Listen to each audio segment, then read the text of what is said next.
The night was restless. In the heart of Umudike village, the drums of the moon festival echoed across the hills. Women danced in bright wrappers, men beat talking drums, and children clapped with joy as the great masquerade of the ancestors prepared to step out. The air was filled with firelight, laughter, and the smell of roasted yam. But beneath the joy, something darker moved. In the shadows of the forest, whispers spread. The notorious robber, Okonkwo the red-eyed, and his men were waiting. They were not just thieves, they were a storm. Ruthless. Feared. Blood-stained. And on this very night, the same night when the king, Obinna, prepared to bless the masquerade before his people, Okonkwo planned his greatest strike. The drummers could not know. The dancers could not know. Even the king himself could not know that before dawn, blood would mix with palm wine, and the sacred masquerade would not only dance for joy but for vengeance. This is the story of love, betrayal, war, and the night when crown, masquerade, and blood became one. Welcome to Nightfall Tales by Wara, where Africa's deepest stories rise like fire under the moon. If you are ready, let us journey into the legend of crown, masquerade, and blood, the village robber. The sun was dipping, its golden rays stretching lazily across the red soil of Umudike village. This was no ordinary evening. It was the evening of the great Masquerade Festival, a sacred celebration where the spirits of the ancestors were said to descend and dance among men. The palace courtyard was already alive. Drummers sat cross-legged, their palms slapping the skins of drums until the air trembled with rhythm. Women in colorful head ties swayed their waists gracefully, their laughter rising like music. Hunters in leopard skins blew horns carved from antelope horns. Children, their faces painted with white chalk, chased each other around the compound. And then, the king appeared. Obinna, tall and proud, with a frame still strong even in his age. His crown glistened in the setting sun, and the gold beads around his neck rattled softly as he walked to the center of the courtyard. The villagers knelt and hailed him. Igwe. Obinna. May you live forever. The king raised his hand, smiling warmly, but his eyes scanned the crowd with hidden worry. He had heard rumors of Okonkwo the red-eyed, the most feared robber in all the eastern lands. They said Okonkwo's gang had burned farms, stolen goats, and left trails of bodies in their path. They said he laughed like a demon, and his eyes burned with fire whenever he killed. But tonight, Obinna could not show fear. Tonight was sacred. Tonight, the great masquerade would dance. The royal guards beat their spears on the ground in rhythm. Then, from the shrine, a deep rumble shook the air. The crowd gasped as the masquerade stepped out. It was no ordinary masquerade. It was Okonkwo, the biggest and most feared of them all, towering high, its body draped in layers of raffia dyed red and black, its mask carved with sharp fangs, its feet stomping the earth like thunder. The people trembled but also cheered, for Okonkwo was the spirit of protection, the one who chased away evil. Unseen by them, in the shadows at the edge of the forest, Okonkwo and his men watched. Tonight, Okonkwo whispered, his lips curling into a cruel smile, the king's crown will be mine. And this masquerade they fear so much? I will make it bow before me. The festival drums thundered louder, but none could drown the danger creeping closer. As the masquerade spun and leaped in circles, the villagers cheered with wild joy. Palm wine flowed freely. Fires burned bright. Lovers stole glances in the shadows of huts. Among them was Adanna, the beautiful daughter of the king's chief advisor. Her eyes sparkled in the firelight, her laughter soft like a flute. She was in love with Obinna, a young hunter known for his courage. Their hands brushed briefly as they passed each other calabashes of wine, and for a moment, the world felt peaceful. But Adanna's joy was cut short when she overheard two guards whispering. They say Okonkwo has been seen near the forest, one muttered.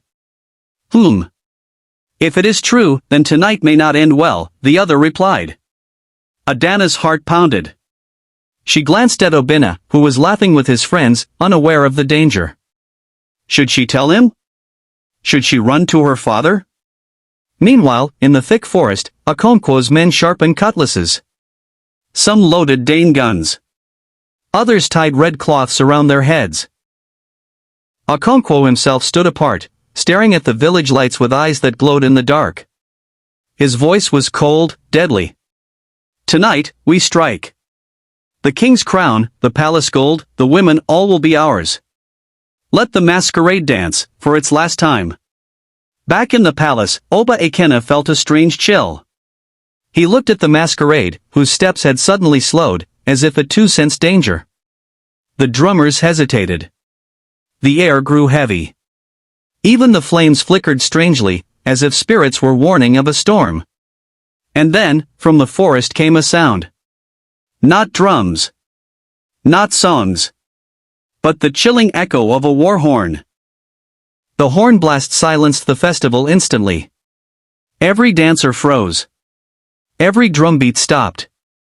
The masquerade stomped once, twice, as though it was ready for battle. Then came the screams. Okonkwo's men burst from the forest like spirits of chaos, cutlasses flashing, torches burning, muskets firing into the air. Villagers scattered in terror, women clutching their children, men grabbing sticks and stones in desperation. Obinna rose from his throne, fury in his eyes. "Guards! Protect the people! Protect the masquerade!"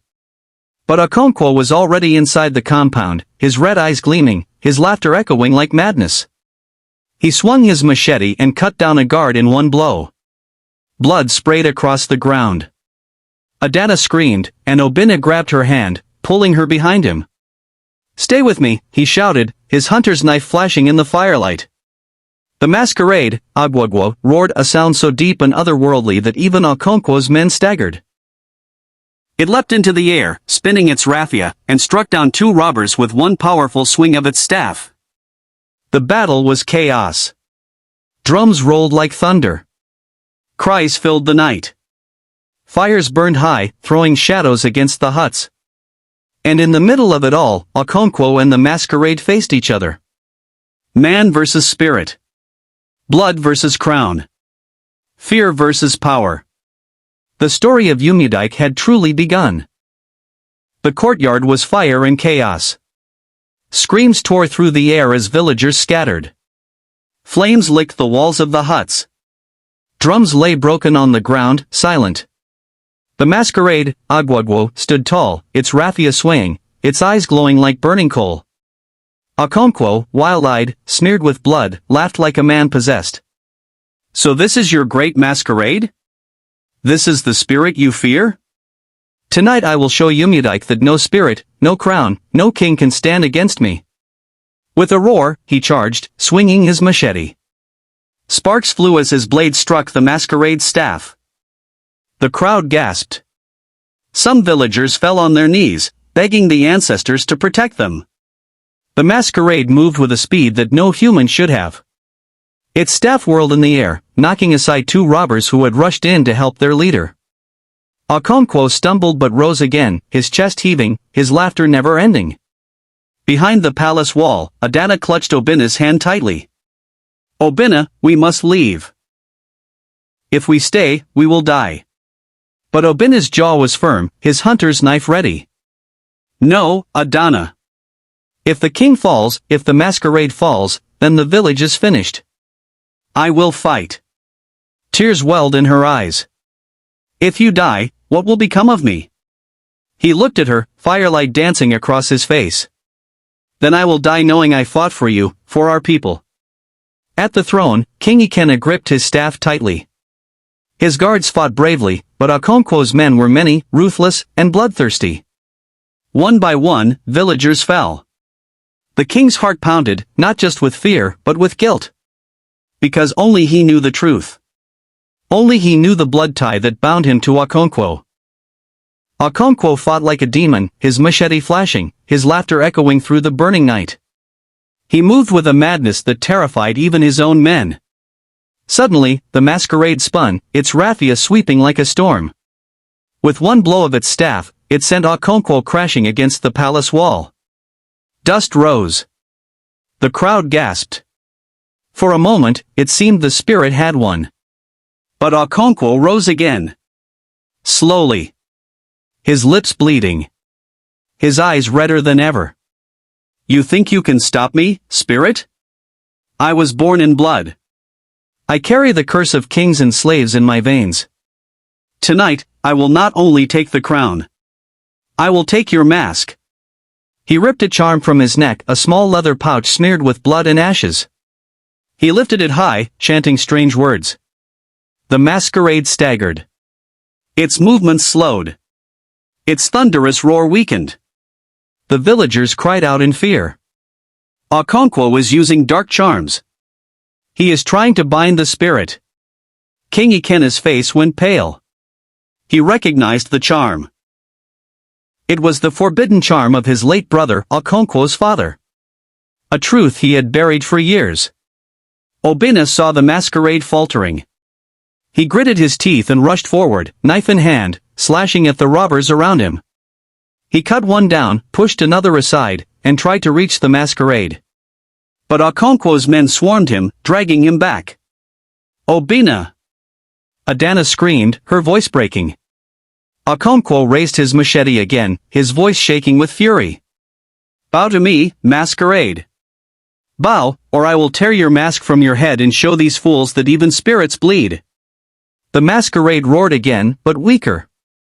The balance of the battle was shifting. And the king knew that if he did not act, the entire village would fall. King Ikena rose from his throne, his staff trembling in his grip. His guards tried to shield him, but he pushed them aside. His voice thundered across the courtyard. Okonkwo! Enough! The robber froze, his red eyes narrowing. So the old man finally speaks. The villagers turned, confused. The masquerade staggered but stood tall, its breathing heavy, its staff shaking. King Ikena's voice was filled with pain. You are my blood, Okonkwo. You are the son of my brother. You carry royal blood in your veins, but you chose the path of darkness. You chose violence, greed, and death. This village could have been yours to protect, not destroy. Gasps filled the air. The villagers stared in shock. Adanna's hands flew to her mouth. Obinna froze, knife in hand. Okonkwo laughed, a bitter, hollow laugh that echoed like thunder. So you finally tell them, old man? You finally admit what you did. You cast my father out, left us in the forest to die like dogs, while you sat on the throne in gold and wine. And now you call me your blood? His voice rose to a scream. You are no king to me. Tonight, your reign ends. Tonight, Umudike bows to me, or it burns. He lifted the charm again. The masquerade roared in agony, stumbling to its knees. The villagers wailed. Some begged the ancestors. Some fled into the forest. The balance of the night tilted dangerously towards darkness. And in that moment, Obinna made a choice. He tore himself free from the robbers, grabbed a fallen spear, and ran, not away, but straight toward Okonkwo. The fate of the masquerade, the crown, and the bloodline of Umudike hung in the balance. The night was fire. Smoke curled against the moon. Blood stained the red earth. Villagers wailed as the masquerade, weakened by Okonkwo's charm, staggered to its knees. And then Obinna charged. He gripped the spear with both hands, his muscles straining, his eyes blazing with courage. He leapt through the chaos, past the robbers, past the terrified villagers, straight at Okonkwo. The robber turned, sneering. You dare? Obinna drove the spear forward. Sparks flew as the tip struck Okonkwo's machete. The sound rang like iron against iron. The force sent both men staggering. Gasps rose from the crowd. A hunter's son against the most feared robber in the land. It was madness. It was bravery. It was hope. Adanna screamed from behind the guards, her tears shining in the firelight. Obinna, don't. But Obinna's voice thundered back, steady and fearless. If the masquerade falls, if the king falls, then all of us fall. I will not let Umudike burn. Okonkwo roared with laughter, his eyes glowing red. Then you will die first. Their weapons clashed again, machete against spear, sparks flying, sweat pouring. The villagers watched in breathless silence, torn between fear and awe. And then, something happened. The Masquerade, though weakened, slammed its staff into the earth. The ground trembled. Dust rose. Its voice echoed like thunder. He who fights for the land does not fight alone. A strange light flickered around Obinna. His strength surged. His spear glowed faintly, as though touched by the ancestors. The crowd gasped. The battle had shifted. Okonkwo snarled, his eyes burning brighter. No spirit, no man, no ancestor will stop me. He lifted his charm again, chanting louder, darker words. The Masquerade staggered, almost collapsing. Its raffia trembled, its mask cracked at the edge. The people cried out in despair. And then, the drums began to beat again. No one touched them. Yet they played. Slow at first, then faster, louder, rolling like thunder from the ancestors themselves. The Masquerade rose. Slowly. Powerfully.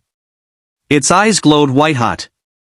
Its raffia swelled, stretching taller, wider, until it towered like a tree of fire. The villagers fell to their knees, some covering their faces, some crying with fear. Even the robbers hesitated. Okonkwo's voice thundered through the courtyard.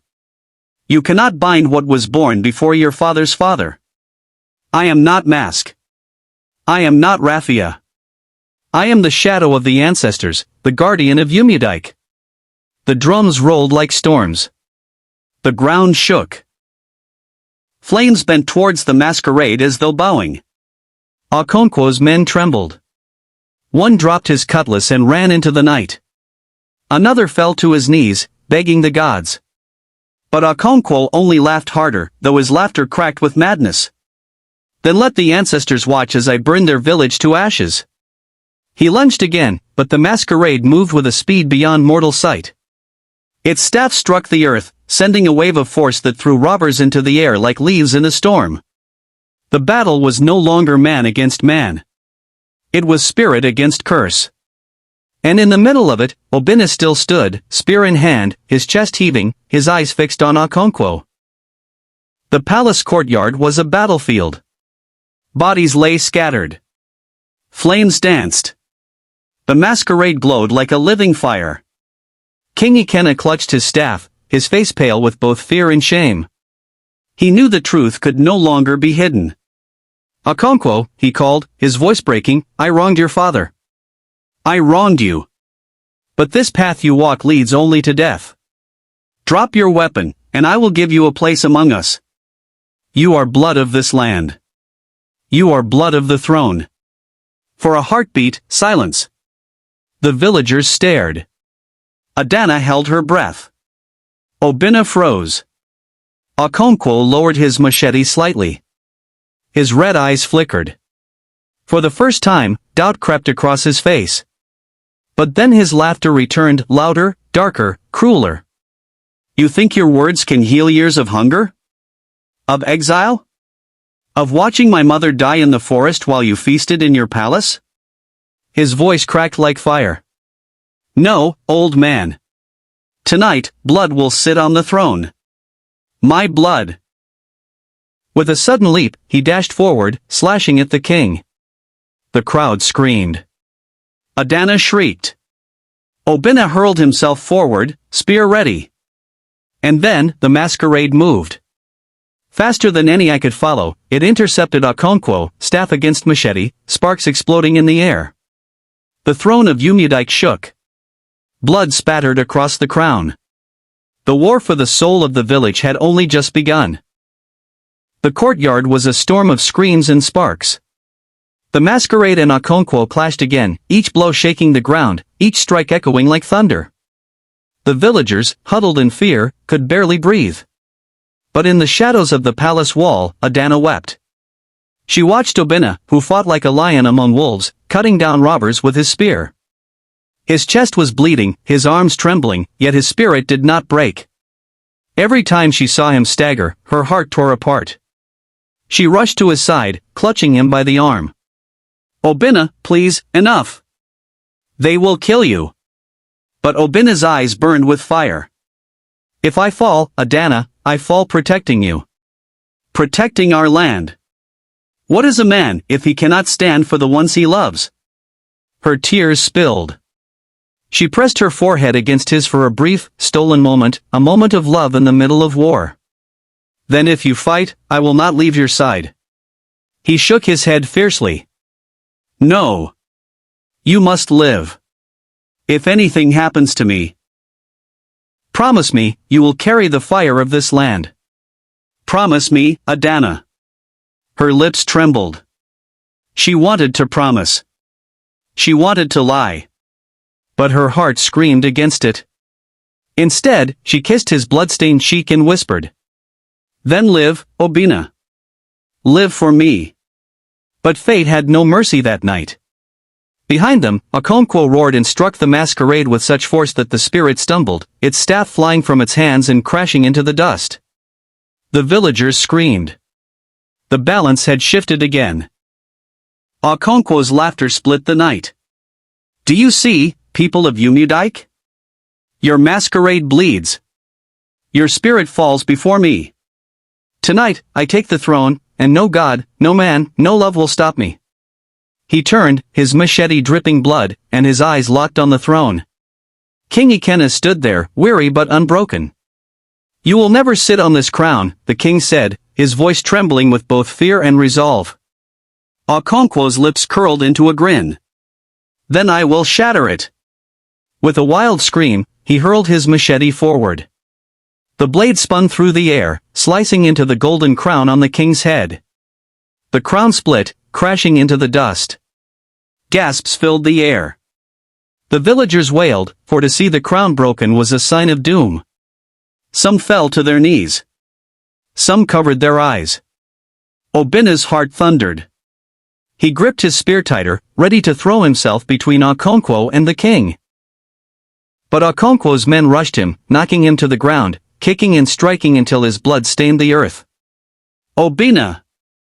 Adanna screamed, struggling to reach him, but strong arms dragged her back. A robber held her by the hair, laughing. Okonkwo's gaze shifted to her.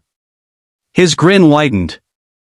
So this is the beauty that steals the hunter's heart? Tonight, I take not only the throne, but also what he treasures most. Adanna screamed, her eyes wild with terror. Obinna roared, struggling against the men holding him. The masquerade, still on its knees, lifted its mask slightly as though breathing. Its voice was faint but deep.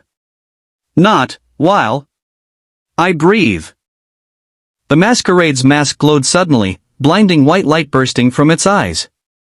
The ground shook. The drums began to thunder again, louder than before, though no drummer touched them. Okonkwo froze for a moment, his grip on the charm tightening. His men staggered back, covering their eyes. The masquerade rose slowly, taller than ever, its raffia crackling with fire. Its staff, though lying in the dust, flew back into its hand as if called by unseen hands. Its voice shook the air like thunder. You may break crown, but you cannot break the soul of the land. You may spill blood, but you cannot kill the river of our ancestors. Tonight, Okonkwo, you will face not man, not king, but judgment. The masquerade struck its staff against the ground. A shockwave exploded outward. Robbers were thrown into the air, smashing into walls, writhing in pain. The robber holding Adanna was flung so hard he struck a tree and lay motionless. Obinna, bloodied but alive, crawled to his knees, his eyes wide as he watched. The villagers gasped, some screaming, some praising, some trembling at the raw power before them. Okonkwo's charm flickered in his hand, its light dimming. His eyes widened with rage. No! No! I will not bow. I will not lose. This land will kneel before me or burn with me. He charged again, his machete raised. The masquerade met him with a roar, staff clashing against steel, sparks bursting like fireworks across the night sky. And in that moment, as blood, crown, and fire mixed together, the fate of Umudike hung by a single thread. The palace shook as Okonkwo and the masquerade clashed.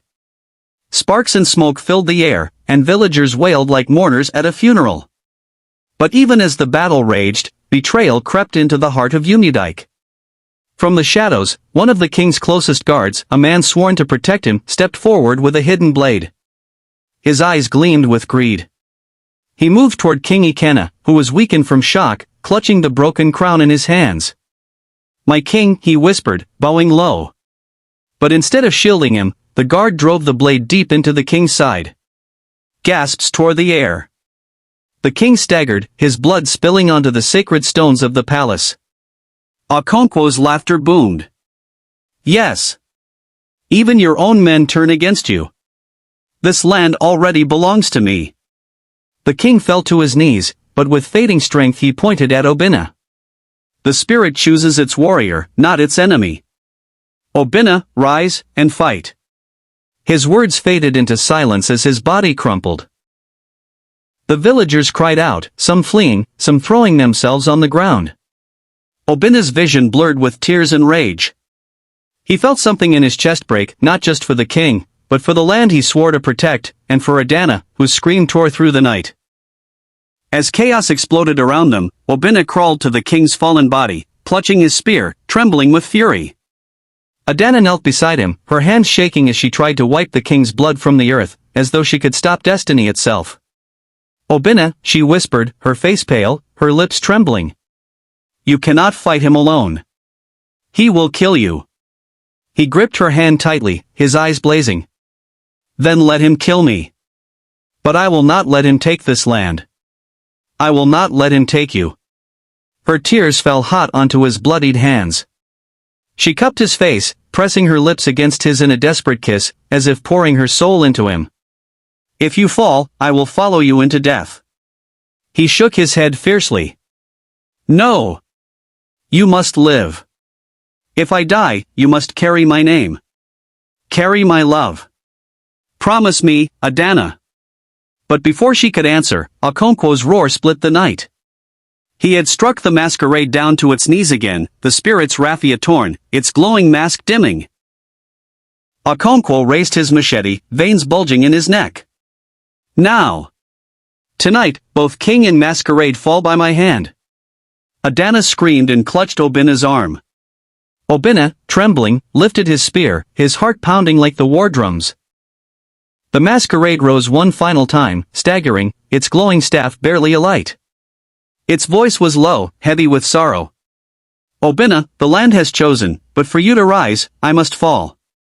Before Obinna could protest, the masquerade struck its staff into the ground. The earth split with a violent crack, flames erupting from the soil. A powerful wind howled, and the masquerade began to dissolve into light, its body breaking apart into 1,000 glowing sparks.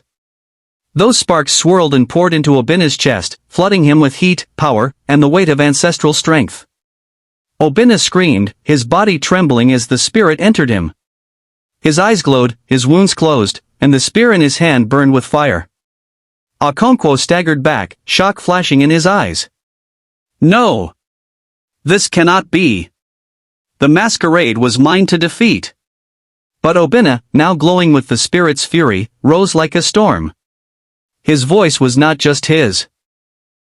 It carried the echo of the masquerade, the ancestors, and the cries of his land. "Okonkwo! Tonight, your reign ends. Not with crown, not with fear, but with blood." The villagers gasped, some whispering that the gods had entered him, others falling to their knees in awe. Adanna watched with trembling hope and terror, clutching her chest as if her heart would burst. The final battle was about to begin, one man burning with greed, the other blazing with the spirit of the ancestors. And the fate of Umudike hung in the fire between them. The air crackled with tension. Every villager, every robber, every trembling dancer who had not fled stood frozen, eyes locked on the two men now facing each other. Okonkwo's chest rose and fell like a raging bull. His machete gleamed with blood, the blood of the king, the blood of guards, the blood of innocence. His laughter was jagged, cruel. Obinna, glowing with the spirit's fire, gripped his spear. His feet were steady, his breath calm, his eyes blazing like the flames of 1,000 torches. He was no longer just Obinna the hunter. He was Obinna the chosen. The drum beats began again, slow at first, then faster, pounding like the heartbeat of the earth. Okonkwo swung first, charging with the fury of a mad lion. His machete cut through the air with deadly force. But Obinna met him, spear clashing against blade, sparks flying. The sound of steel striking steel echoed across the palace like thunder. They moved like shadows, crashing into pillars, scattering fire from broken lamps. Do you think the ancestors can save you? Okonkwo snarled, pressing his weight against the spear. They already failed your king. They will fail you too. But Obinna's voice rang clear, unshaken. The ancestors do not fail, they test. Tonight, I am their answer. With a sudden twist, he flung Okonkwo back. The robber crashed into the sacred throne, shattering it into splinters. Gasps tore from the villagers' throats.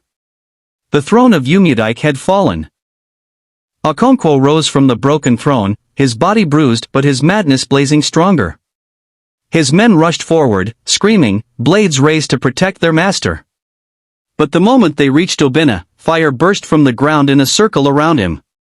The spirit's power roared like a hurricane, burning their weapons to ash, hurling them back like rag dolls. The villagers, seeing this, found their courage. Men and women who had cowered now lifted stones, sticks, and broken farming tools. For Umudike, they roared, charging against the robbers. War exploded in the courtyard. Cries, blood, fire, and dust filled the night. Women struck at robbers with pounding mortars, young boys hurled stones, and the old ones prayed aloud, calling the names of the ancestors. Through it all, Obinna and Okonkwo kept fighting. Blow for blow. Blood for blood. At one point, Okonkwo's machete slashed across Obinna's shoulder, spraying fire-red blood. Adanna screamed, rushing forward, but Obinna shouted at her. Stay back. If I fall, you must live. Her tears glistened, but she obeyed, clasping her hands together in desperate prayer. Okonkwo grinned, blood dripping from his teeth. You bleed, chosen one. And when you fall, I will take her, your sweet Adanna, as my prize. Obinna's rage burned hotter than fire. With a cry that shook the skies, he drove his spear forward. The spear pierced through Okonkwo's chest. Silence fell. For a heartbeat, no one moved. The robbers froze mid-strike, the villagers dropped their weapons, and even the drums stopped. Okonkwo's eyes widened, disbelief clouding his madness. Blood bubbled from his lips as he staggered back. His machete clattered to the ground. No, no. I am, king. I am. His words ended in a choking gasp.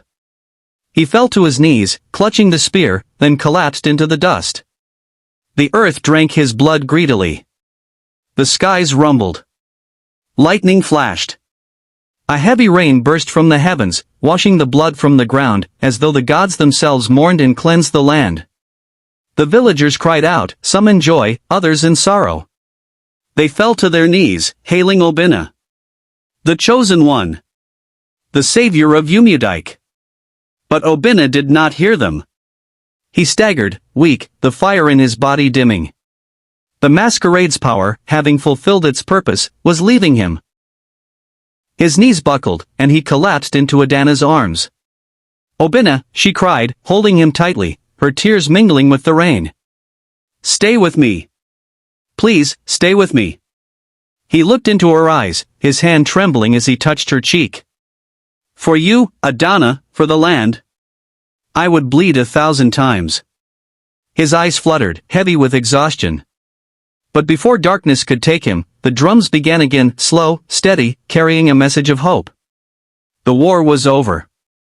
But the crown, the masquerade, and the blood had left scars that would never fade. The rain fell all night, cleansing the land of blood. By dawn, the palace grounds smelled of wet earth and sorrow. The king was gone, the throne shattered, and Okonkwo's body lay lifeless under a tattered cloth. But the war was not yet done. The traitor guard, the one who had driven his blade into the king's side, was dragged before the people. His face was swollen with shame, his knees weak. The villagers spat on him as he passed, their voices heavy with anger. You killed our king. You sold your soul for Okonkwo's gold. The elders gathered in the courtyard, their staffs striking the ground like thunder. One spoke with a voice that cut through the cries. A man who kills his king has already killed himself. Let him face the judgment of the land. The guard begged, his tears mixing with rain. But no plea could wash away his betrayal. He was taken to the forest, where he would face the spirits alone, a punishment feared worse than death. His cries echoed, then faded into silence. Obinna, lying weak on a woven mat, heard it all. His body trembled, but his spirit remained firm. He knew justice had been served, yet the wound in his heart for the king, for the masquerade, cut deeper than any spear. Adanna stayed by his side, her hand never leaving his. She fed him with love, whispered prayers into his ears, and wept quietly when no one watched. The land was broken. But it was not finished. Weeks passed. The village began to heal. The robbers who survived fled, never to return. The farmers returned to their fields, the children to their laughter, the women to their songs. Yet the palace remained silent, for the throne of Umudike was empty. One evening, as the sun bled gold into the horizon, the elders called the people together. The broken throne had been rebuilt not with the old wood of kings, but with new timber, carved by the hands of both young and old. A symbol that the crown belonged to everyone. The drums rolled. The people called Obinna's name. Obinna. Obinna the chosen. Obinna, son of the land. But Obinna, leaning on his staff, shook his head. His voice was steady, though tears shone in his eyes. I am not a king. I am a hunter, a servant of the land. The spirits did not choose me to rule, they chose me to protect. The throne belongs not to me, but to the will of the people. Gasps swept the crowd. But then, Adanna stepped forward, her beauty radiant even through her tears. She lifted Obinna's hand and raised it high.